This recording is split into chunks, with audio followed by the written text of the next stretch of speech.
Hey, welcome, all my right thinkers. Thanks for tuning in and check out your boy, P-Funk Thinking, right out here in my lab. And I'm in the book. We going down the sage rabbit hole. I've got you connected. Let's rock. I got a nice little lesson for you.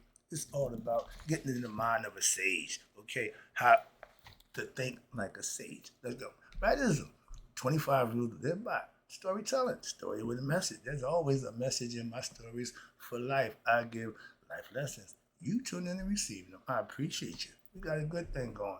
Let's do what we do.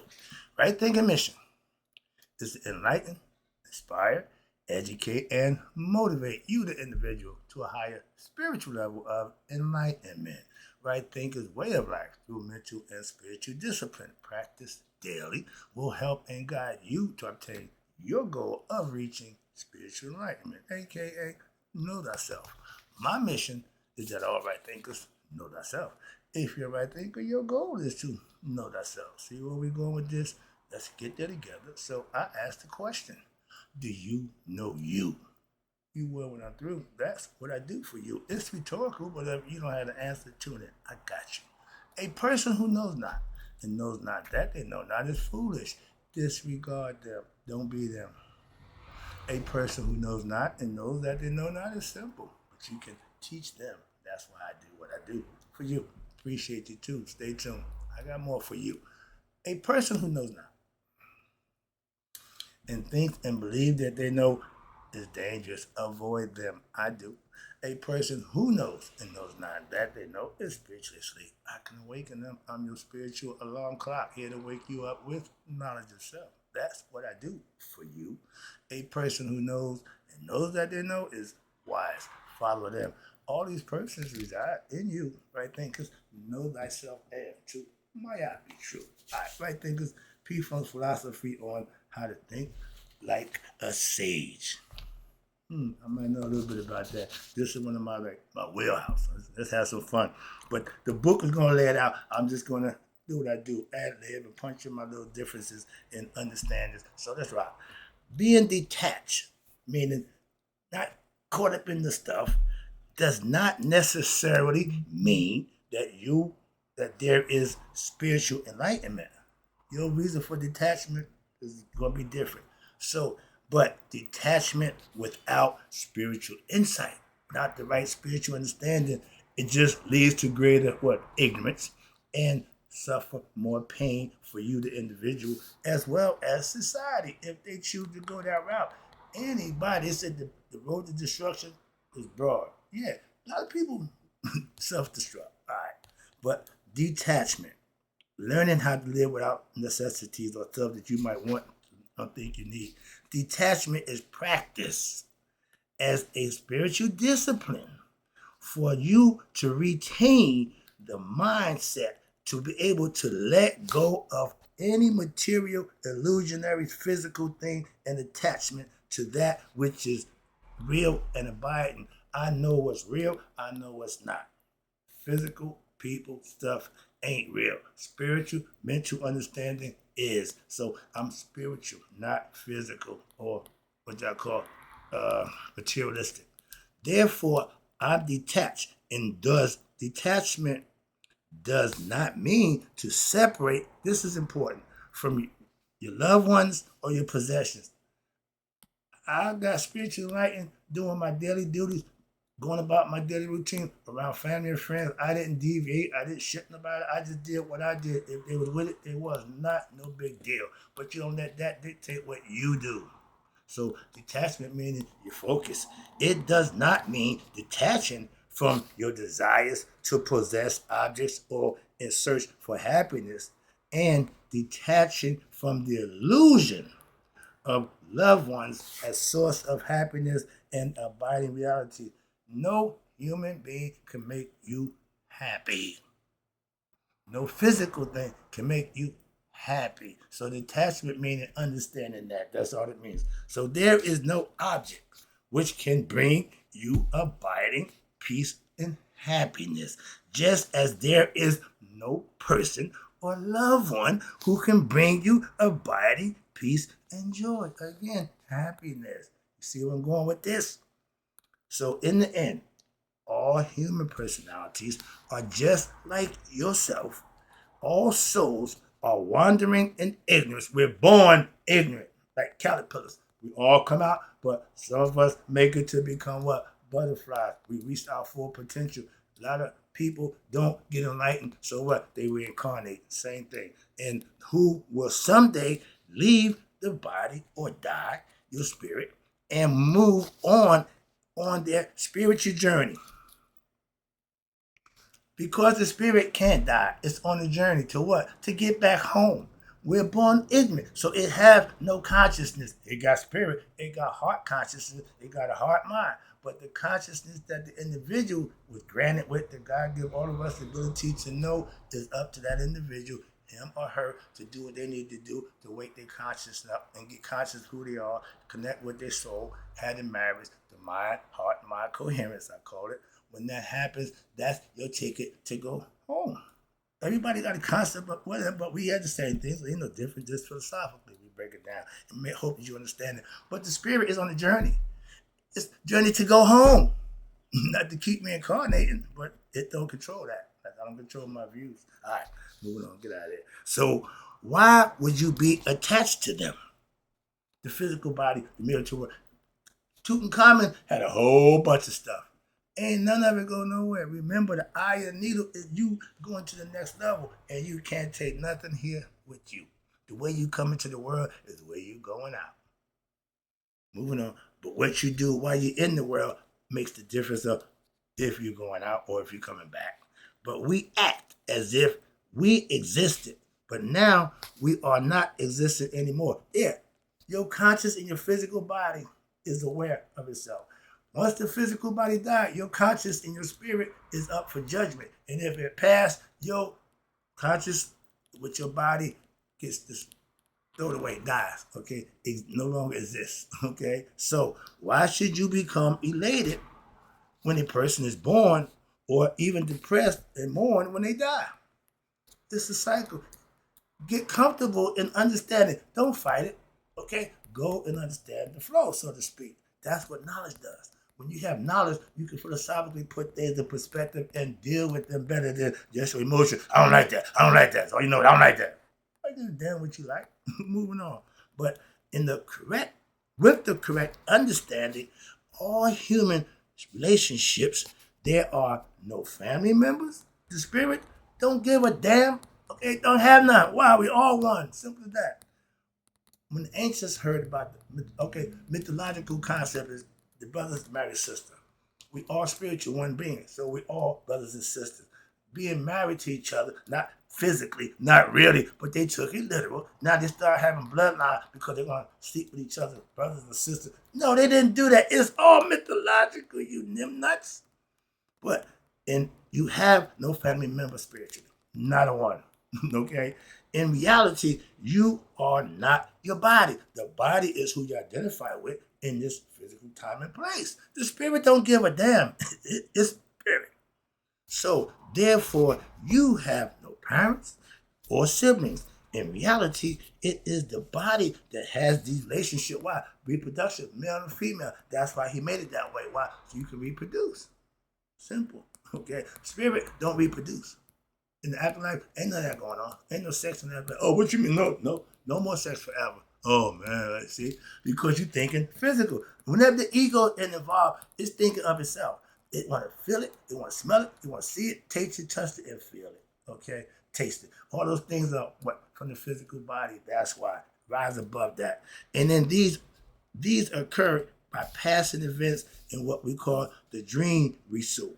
Why should you become elated or acquire any object or desire and feel upset and angry when that object is out of your reach? That car, that house. Well, we couldn't get the house. Oh man. See right there, right there. When the ego isn't pleased, it go right to depression. Shoom, right there. You got to be aware of that. So don't be too attached. So when something don't work out, it hits your ego and you just go straight to depression mode. Don't make it. If I get it, don't get it. Don't make that big a difference. I'm still gonna do what I do. I talked to my brother today. Told him how bad my numbers are, how bad they're going. He said, man, you know you on a mission. Don't make a difference. I seen you there before. I was with you, and he right, and he did the perfect thing. Tell me what I need to hear. Not no, what I need to hear. No, man. Stick to your guns. Continue to do what you're doing. I'm doing a lesson right now. Thank you, Duke.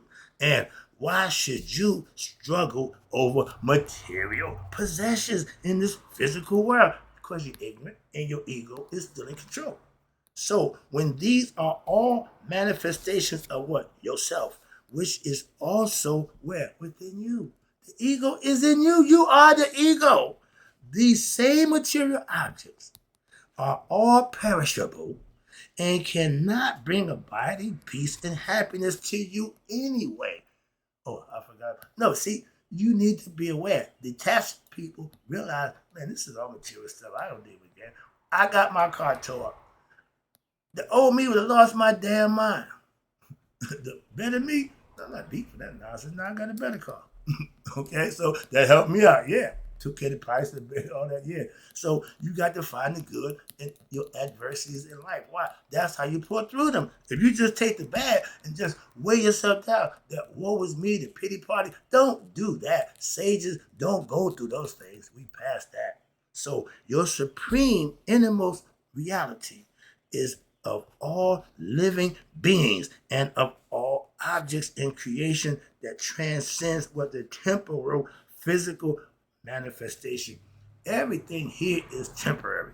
Ain't nothing here abiding. Ain't nothing here everlasting but the spirit that's in you and the conscience that you possess. When you take those two things in the afterlife, that's what you're going to be forever, knowing who you are. So therefore, when anything in your life comes into manifestation and goes out of manifestation, your deeper reality is not affected. Your spirit don't hurt when you hurt. Your spirit don't give a damn about none of that. It feels nothing. It just knows one thing. I'm here and I want to go home. And hopefully the person I'm in understands that and get the job done. So, and with this mindset of a sage, with this wisdom that you acquire from living, doing, and being right daily practice is a procedure, it's a process. You should live in a detached manner in the physical world, accepting all human beings as your kin, since again, they are all manifestation of the divine self. We all one. We all family. Again, you should strive to better your personal conditions, and that's being selfish. Yeah, do you before you can do somebody else. You got to do you. I got mine. I'm trying to help you with yours, and you promote what?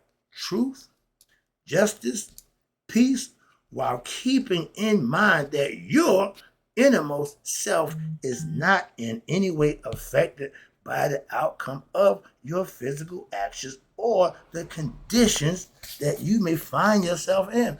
Be it good or bad, just be you. Be they adverse or prosperous. If you only good when times are good, you ain't gonna make it. Why? Because it's gonna be life gonna give you some bad times. The hand you dealt, you got to play the best of your ability. Sometimes people bluff, everybody, but you ain't going to win every time. You're going to take some losses. And those losses, they lessons, life lessons that we all have to learn. That's why we come in physical form, to learn those lessons for yourself, okay? You should always strive to succeed in all your endeavors. I was 100% invested in wrong living when I was living wrong. I wasn't halfway. I wasn't a little bit. I didn't pretend. I was all in.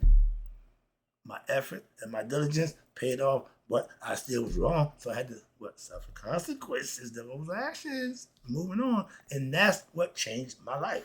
And while not dependent on life's outcome at this point, your works as a source of happiness or satisfaction, you ain't caught up in the ego wants to either be happy or sad. It's gonna have either one. When you get wise and you become a sage, those things don't matter in your lifestyle. If you depend on, again, your activities as a source of happiness, now you are bound to be disappointed by who people? Oh yeah, they're going to piss on your parade. And because even the most monumental success and riches do not guarantee you happiness. We know that already. But they still shoot for it. If you got everything of your necessity that you need, you should be happy. I'm at my best with less. Why? Because I don't get caught up in, having to do this. I gotta do anything I want. No, I gotta be real frugal. I gotta be real particular about what I do. Why? I don't have that kind of money. So I gotta make good decisions with the money I do have. Again, live it the way it is. In fact, if you are a person who has not learned to control your mind and your senses, you're ego driven. And no matter the wealth that you gain, will only serve to what? Allow you to get into more karmic entanglements. Yeah. My brother told me the more money you got, the more you can get away with. I get that. Why? Because that's what people do. They get away with stuff that because they can buy their way out. I'm not one of those people. I'm not fortunate, so I don't have the luxury to jerk off and mess up stuff. And, well, I can pay my way out. Didn't have it, didn't do it. So I developed more attachments, and I have experience of more what? Disappointments without having the frustrations. And then I have I'm better off personally. Why? For the way I do what I do for myself. A lot of people overshoot their boundaries, live over their head. They're always in debt. I'm trying to be debt free. So I'm not accumulating a whole bunch of stuff. That's what I don't do that. Okay, simple. I try what I call simplify my life. Okay, less friends, less drama. Further, whatever material wealth that you gain can always be lost. And at death, it's going to be lost anyway. It don't make a difference if you lose it before you die. But when you die, all that means nothing. Somebody getting all of that stuff. Okay, I'm like my man. I ain't even need jack. No. If you like to read books, that's what you're going to get from me. However, the treasure of your inner peace in reaching contentment cannot be taken away, even after death. So you learn the art of controlling one's mind by thinking right, and you direct it toward that which is true and real, aka Mayat, God. I practice Mayat. I'm God conscious. That's where I got it from. And you will be happy in the present moment. Right now, I'm happy. If death came to the door right now, I tell you, you know what, right there, it's been real. I got to go. I ain't gonna, That's because you got to be ready, and I live in the moment. And I give thanks. I just did that lesson. I've given and I give thanks for the opportunity to work and serve God. Some people want this for serving God. That's where they go wrong at. That's why I take this title, not the other ones. And you leave the outcome and the results in the hands of the person who got total control over everything anyway. God. What I don't control, I don't worry about. Simple as that. And no. I ain't trying to dispute, argue. I'm just making a point. I don't concern myself with stuff that I don't control. And in this manner, now you will not be affected by the success or the failure of your efforts in life on a day-to-day basis.